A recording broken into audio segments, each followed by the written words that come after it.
thanks so much for being here.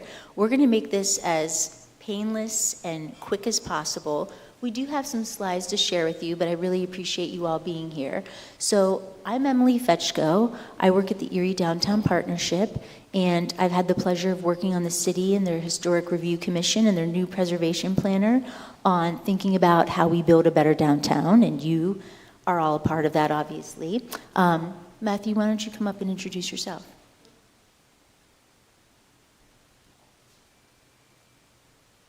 Hi, everybody. I'm Matthew Falcone. I'm the city's historic preservation planner. I started back in June. I know some of you I've worked with already. And I can tell you that Emily and I have had a partnership now for a better part of a year, kind of working through, kind of not only talking through downtown's needs, but also this project, which would create a National Register historic district along State Street. So we have a couple slides, but really this is meant to, I think, open up into a forum where you're able to ask questions of us and kind of what this means in relation to the places that you all take care of and downtown. So I'm going to talk a little bit about how we got here. A lot of work has been done. I will say that the Erie Downtown Partnership has long had facade reimbursement grants. Reimbursement is the key word there. We used to do $5,000 or half of the total project cost, whichever is less. In the last couple of years, we've bumped that up to $10,000 or whatever the project cost is, whichever is less. It does require a one-to-one match, and those facade grants are open right now to anybody in the Downtown Improvement District. Our application process is rather rigorous compared to how it used to be. We want to know if the building is occupied, vacant. If it's vacant, what are your plans for attracting a quality tenant? Quality being the key word. We have a large amount of resources in the community to help attract businesses. We have a lot of people working to make sure that those vacancies get filled together in partnership with our friends at the EDDC, ourselves, the city, other key partners. And we also created the Downtown Design Guidelines in 2022. Those are available on our website. And what's nice about the design guidelines is anybody can use those and access those. It's a pretty comprehensive tool that really isn't just about downtown. There are highlights of downtown businesses that are featured in that guideline and standards resource, but that doesn't mean that somebody from our West Bayfront or Best or outside of the city even can't access that resource and use it to think about the maintenance, the renovation, the reuse that they might want to do as part of their building, whether it's a home or a commercial building. But those guidelines are specifically more addressing historic commercial buildings. And then that led us to here. We've worked with Jackie at the planning department quite a bit, and now Matthew, the new preservation planner, to really think about how do we access more tools and resources to benefit the property owners, the developers in our community, to allow them to access different tax incentives, grants, and resources to help pencil out their project. And that's really important because the historic tax credits can really help with that. Penciling out a project, as some of you know, is very key and very important, especially as funds become more restrictive. But I'll let Matthew talk more about the city's work because they have done a substantial amount. Thank you. Do you want to advance the slides as we go along, or? Yeah. Thank you. Right then. So as I mentioned, the city's program has been in place for a while, even though I'm relatively new. It came out of a very long planning process around 2019, 2020, by which a steering committee was founded to talk about what historic preservation could mean to the city of Erie and how it would function. That in turn evolved into what we have today as the Historic Review Commission and the city's historic preservation program. So the Historic Review Commission is a body much like the Planning Commission, and they're responsible for overseeing the city's landmarks. And a landmark is some place that is historic and been established as a historic place within the city of Erie. We have a little over a dozen at this point because the program's only been open for a very brief period of time. My role in running the historic preservation program is to be the city's primary kind of entry point for anyone who's interested in anything historic and cultural, to help you either navigate the city's program or other programs that are related to historic preservation. So one thing to keep in mind as we're kind of talking through both the historic district that might be created on State Street, as well as the city's program, they're two totally separate programs. So the National Register program comes out of the National Park Service. It's administered by the state of Pennsylvania. And although my program and the city's program has a direct link to it, the city has its own ordinance and its own process to create historic landmarks. And so what we're talking about today is 100% about the National Register of Historic Places. Although my program can help facilitate that, the city itself doesn't directly connect in to the National Register program. So you can have a National Register district and not have a city district. By the same measure, you can be listed on the National Register as a landmark and then not be listed on the city. Or you could be listed as both. So it's kind of a collect them all, if you will. You can also kind of layer them. So I know that in working with some of you, you're interested in having your place, your building, your home listed as a landmark. So you can have an individual landmark that's within a larger historic district. They do different things, but the point, I think, of all of this is to be able to help work as an economic driver downtown, and that one of the most important things that a National Register district can do is provide access to historic tax credits, so that when you're going to rehabilitate your building, if you're going to put in new windows, put on a new roof, that you have access to tax credits that offsets the cost of doing that. So sometimes it's really, let's say, easy, but if you have an individual landmark that's listed with on the National Register of Historic Places, then you have access to that. And the outside of your building and the inside of your building typically does. With the district, it's only the outside. And it's the outside for a very large kind of portion of town. So how does the city's program tie into all of this? If you're a city landmark, then I'm able to work with you and advocate on your behalf. So I'm able to list your place on the National Register of Historic Districts. I'm able to list you with the city, do the research that's incumbent with it, and then advocate on your behalf. When you're going through the process of trying to apply for tax credits, or if you're a nonprofit and interested in applying to any grant that has to do with historic preservation, I'm able to help you through that process. I'm able to review your grant applications and work with you on specific language. So the city's program is really meant to help all of you. And it's open to anybody within the city of Erie that's interested in becoming a historic landmark or going through any of these processes, because we absolutely understand that most of this doesn't impact your day-to-day, and that it can be really confusing to think through, to talk through, and that there's a lot of perception of like regulatory work that comes with it. But that's why I'm here, is to be able to take the burden off of you so all of you can access these things and help keep up your places. It's especially important to the city because we realize that if you are taking care of your place, then it benefits us all. And that's really inherent to everything that has to do with historic preservation. It's considered a public good. And the public good is that the continued existence of your place and its history and the history that it shares with our community benefits everybody. And so I think that a lot of people can get very confused of why is this place historic, why is that not? There's a very long process that you have to go through to justify why your place is important.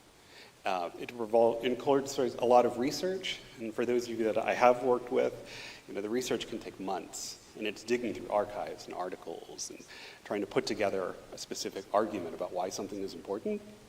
And when we talk about what this historic district downtown might look like, I think it's important to note that the Erie Downtown Partnership has hired researchers to do this work. And so for those of you that were able to attend this session that was a few months ago, we were able to hear from the researchers a bit about kind of what their mindset was what they would be doing over the next couple of months. The reason why the researchers were hired is because the amount of work that's required to create a district is really substantial. And it's not really linear. It's also a process by which so many different entities get to weigh in. So like the State Historic Preservation Office will have an opinion based on the research they get. So will the National Park Service. So all this to say, it is very complicated. I'm here to answer questions. Do you want to take us, I know, a couple slides forward? Because I do want to talk a little bit about one of the key differences. Actually, go back for 2 slides. There. So one of the key differences between the National Historic Register and the city's register is that one is regulatory, the other is not. So on the National Historic Register, and I know it's a little counterintuitive, but if something is listed on the National Historic Register, there's no regulations that are in place at all. You could list something on the National Register and then the next day come in and bulldoze the entire thing. The federal government will not come in and say you need a permit to do it. They will not review anything. It's entirely honorary. The reason kind of why it operates that way is that it wasn't meant to be something that's regulatory for individuals, for business owners. It's regulatory for the federal government.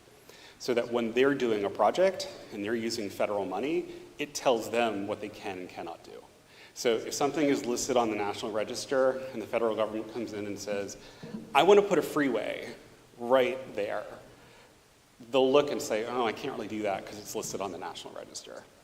The entire program was created in the 1960s when the federal government was going in and putting highways through neighborhoods, right, and demolishing entire sections of cities. This whole program was meant as regulatory for the federal government. For all of you, it's totally honorary.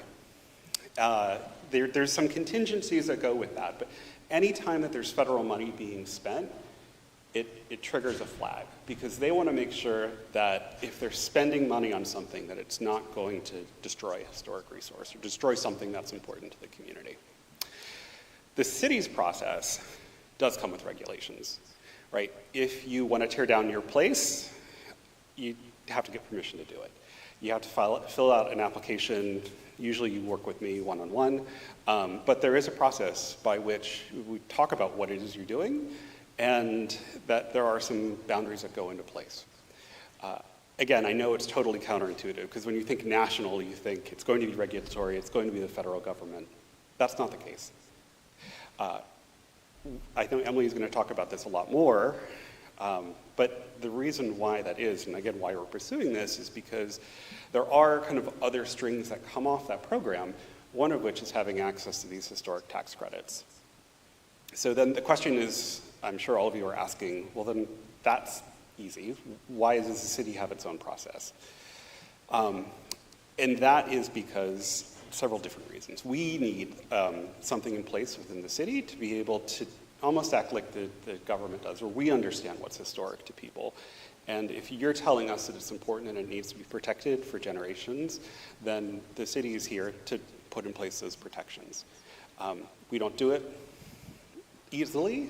It is a very long process. It requires going through different commissions, and it also creates a relationship between you and the city.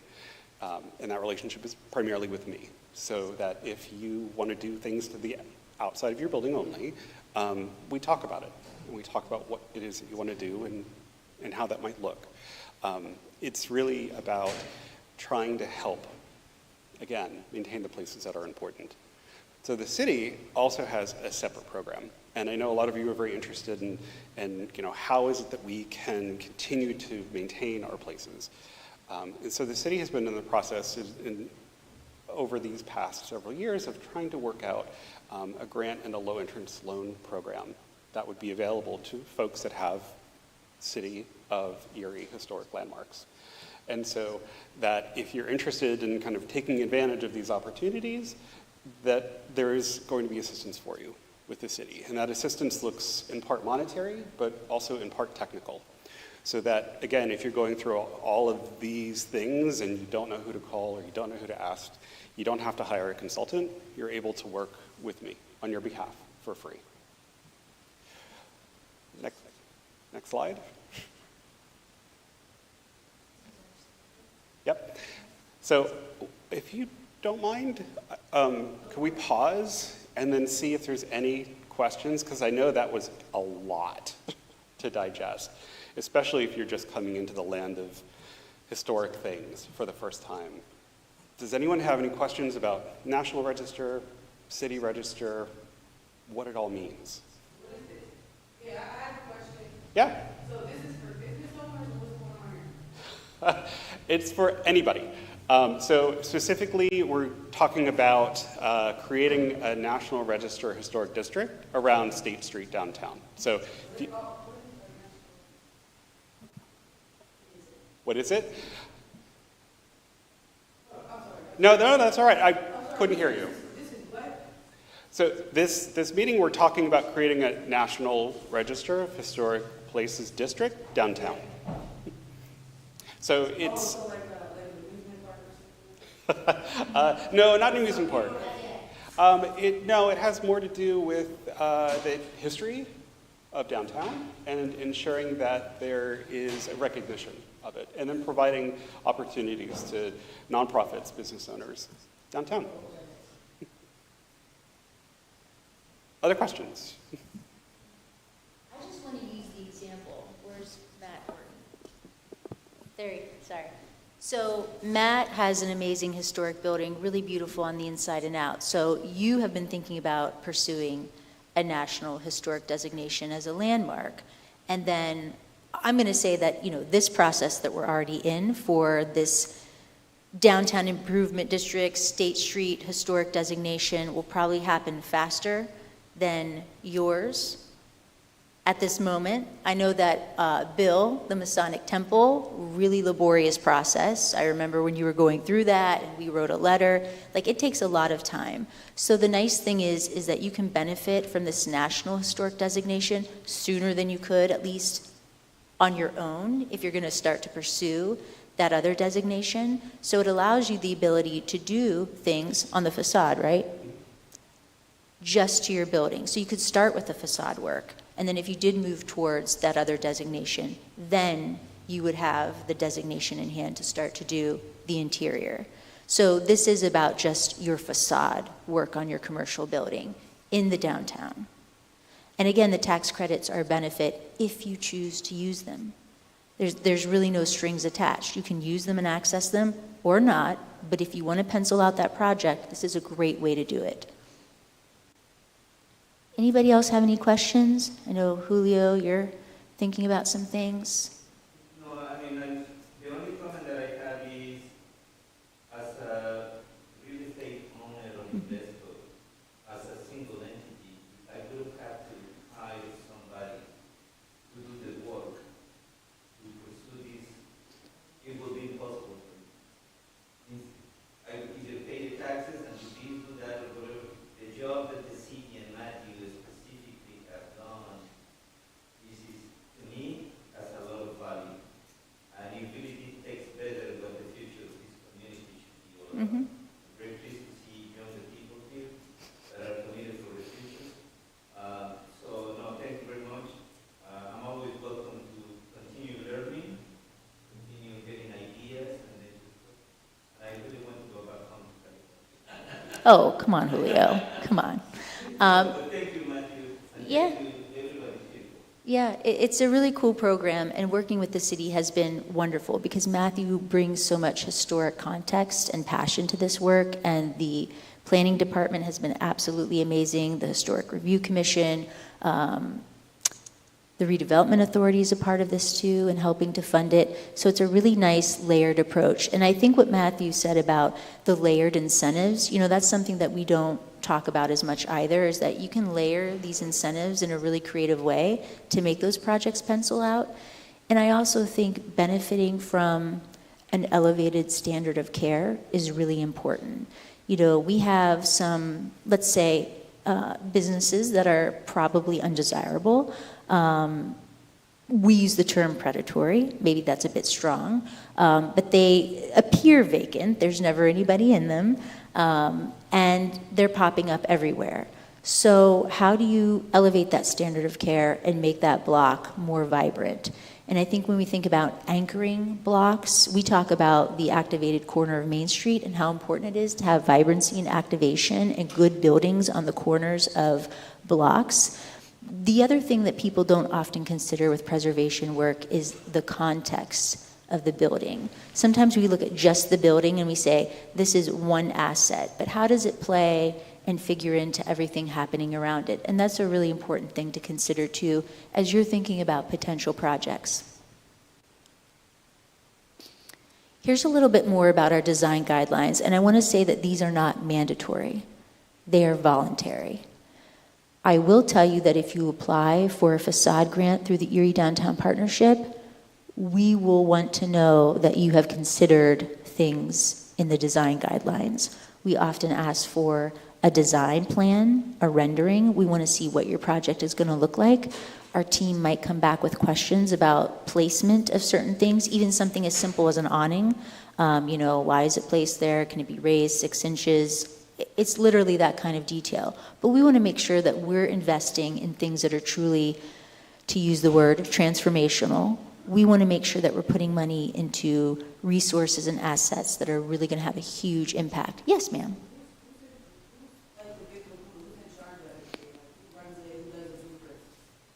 You would have to hire a designer, and we do have plans to work on that. So one of the things we're going to do later in the year is host workshops, which we've done before, to really walk you through this process and even match you with some architects and designers that can sit with you at least for 30 minutes and do an overlay of photos of your project to really help guide you, get you to think about things that you might have not considered as part of your project, especially as they relate to that historical context. And again, we're talking about historical assets. So buildings and properties that are defined as having some sort of historical context and are an asset.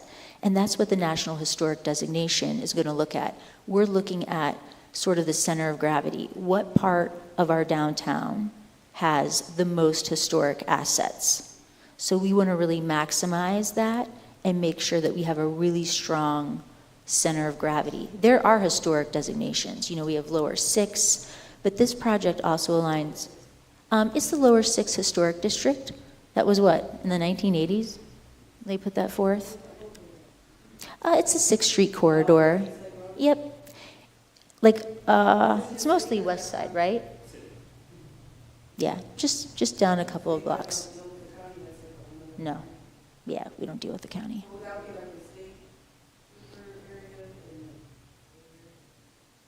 Nope, it doesn't go that far. It doesn't go that far. Yeah. Yeah, that's outside of our purview. That's outside of our footprint. So I can't really answer that really well. That's a good question. I see Brandon from the Chambers here. He's going to talk a little bit more about why historic tax credits are his favorite tax incentive. But before he does that, I do want to encourage you all to go online, look at the design guidelines, look at our facade grants. If you have any questions, please reach out to me. We should really have a meeting to talk about your project and to make sure that it makes sense for our facade grants. We're not going to fund LED lighting or anti-theft lighting. We're not going to fund pots of flowers. We want it to really have an impact on the building itself, so we're looking at things that are attached and that are long-term investments to the building. It could be maintenance to prevent safety issues. It could be new windows and doors, taking into the context the historic features of the building. It could be power washing and cleaning the building. It's amazing what a difference that can make. It could be putting on awnings or something more of a fixed asset to your building. It could be lighting. There are other applications too, so we can talk about that and see if it's a good fit for the facade grant. There's a copy of the big book. It's a big book and it's a lot of resources. Available on our website. And there's also a brochure here at City Hall that's kind of a cheat sheet for the design guidelines. So why are we doing the design the National Historic Places designation? Well, we're really interested in quality of place. We know that placemaking matters, and we think of placemaking in a whole bunch of terms.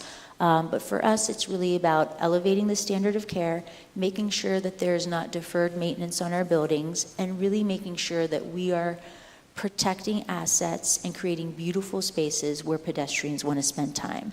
People want to spend time in beautiful places, right? Who doesn't? If you think about a lot of the communities and cities that you've been in that are absolutely gorgeous, they have design guidelines. They have National Historic Register and designations. There's a reason why those programs are super important to creating that quality of place and beautifying their downtown. We know that pedestrians spend more than drivers of vehicles. We know that they spend more in businesses. It's been studied a lot, so we want to make sure that that pedestrian experience draws you through the downtown corridor too. If you see beautiful spaces and places block after block, you're going to want to go down there and explore.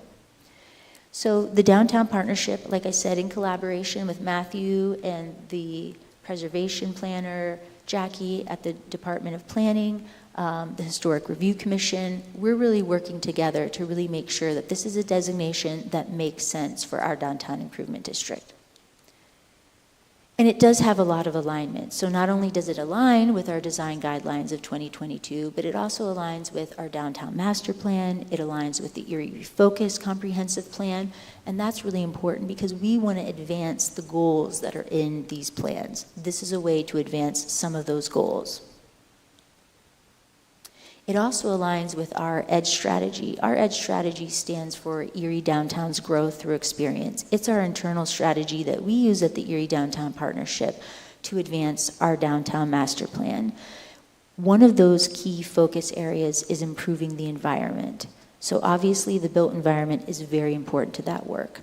We have other ways that we do that as far as creating third spaces and places. We have an ambassador team that is taking care of the sidewalks and snow removal and graffiti removal, litter abatement, homeless wellness checks, intervention light.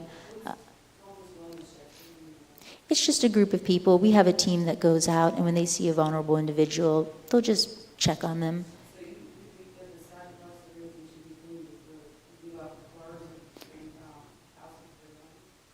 Oh no, I think the standard of care, we just need it clean. How much you get paid? He said, I get paid pretty good money. I said, why don't you help me shovel this? They said, we're gonna take your paycheck and we're gonna buy as many, we're gonna buy a big old house with this little one. Yeah. We don't do that though, but we do clean the sidewalks of the downtown. So we're talking about just this. Yep, just that footprint.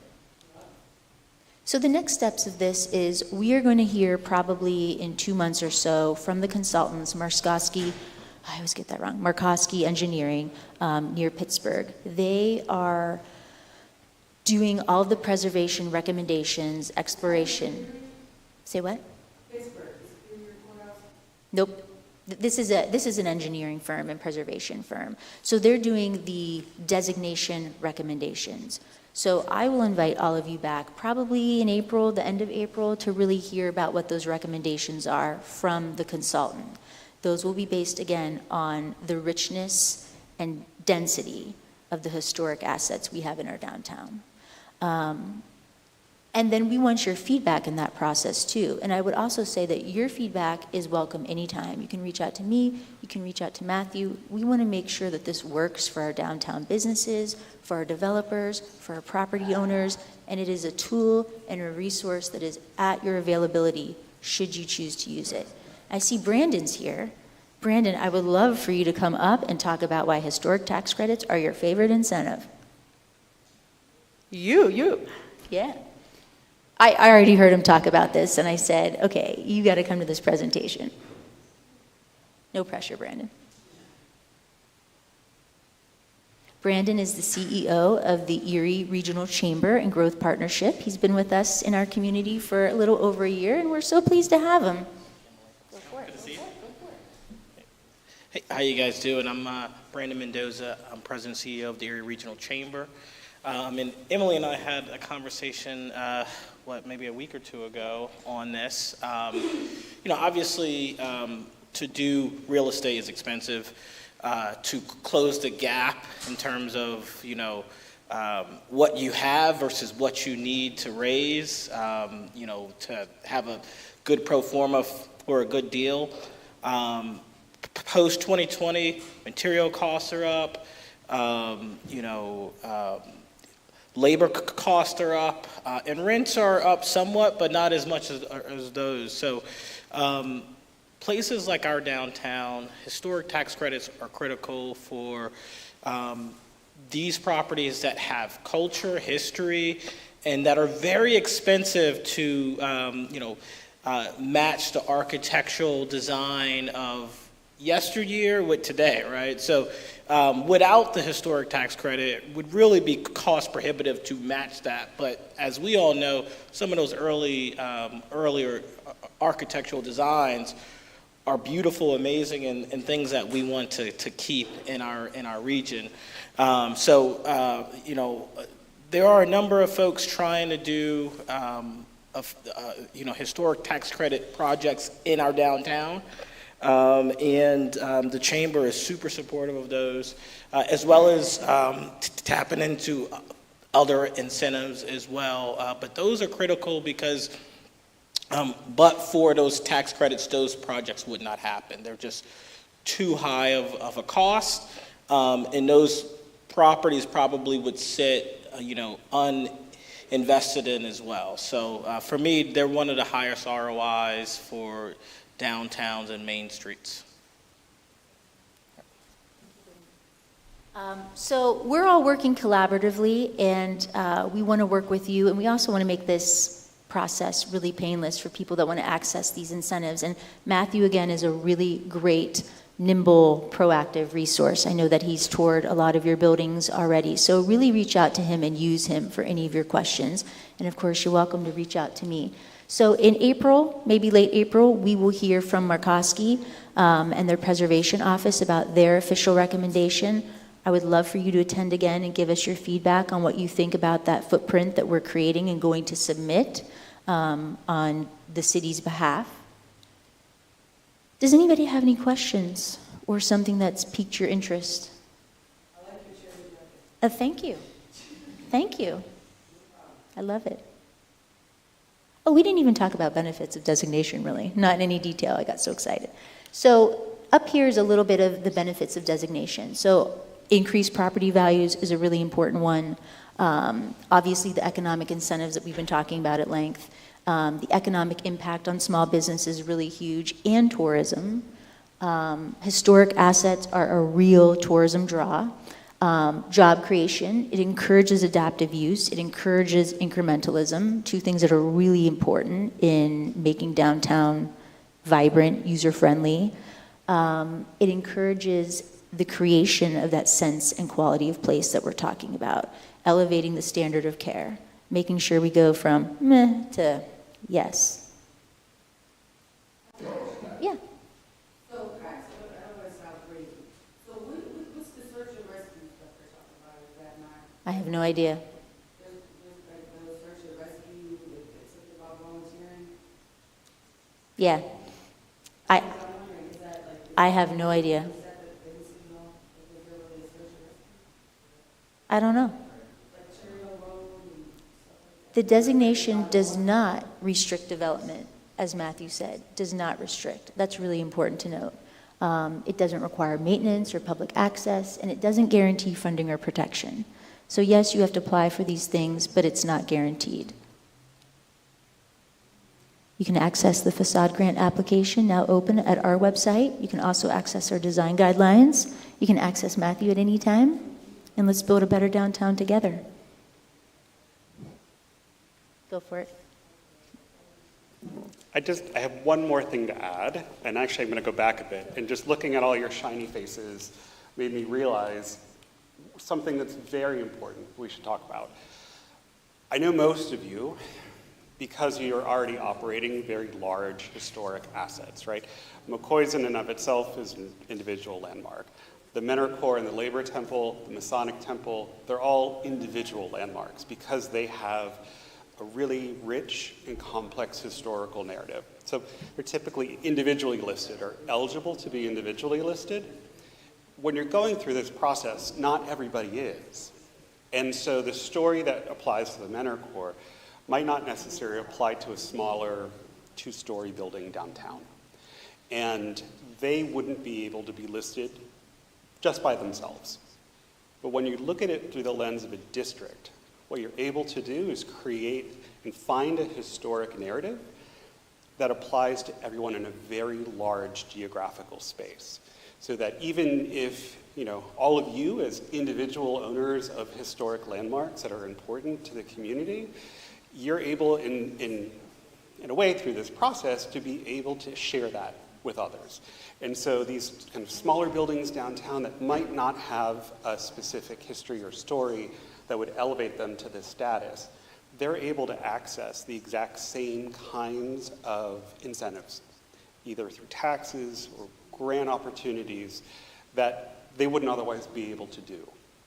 And so when I'm sitting here listening to Emily talk about how this is going to impact everybody downtown, and that is a very important way, and I think a very important distinction, especially for all of you who, I know are already looking at your properties and looking at your places in the lens of, it's historic, how can I have resources to support this?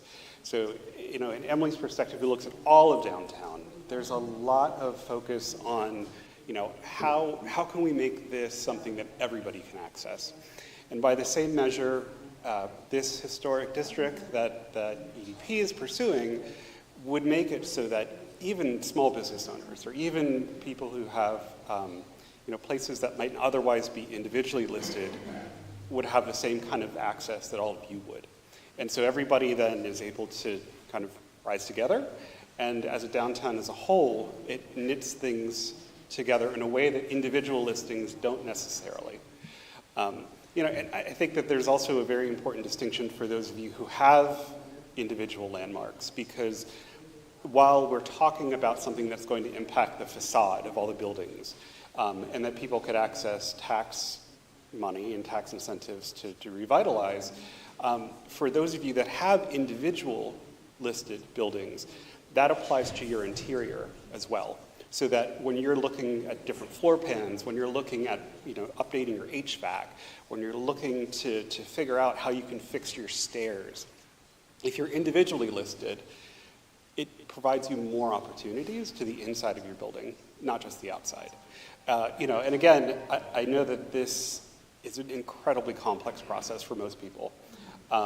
And I'm happy to answer any questions that I can, either for you as individual building owners, residents downtown, how this might impact you. But I think that one of the key things to take away from this meeting is that this is something that is going to make it so that everybody downtown could access these things, not just individual buildings.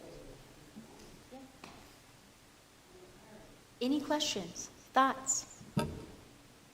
You can dream about it and get back to us. But yeah, we're here to help. And Matthew, again, is a great resource. He's going to help you get there faster, better than you could on your own. Yeah. Well, thanks everybody for coming. We really appreciate your time, and we hope you take advantage of this and think about projects that you have. I know some of you already have some projects, so we're really excited to help you any way we can. Thanks so much.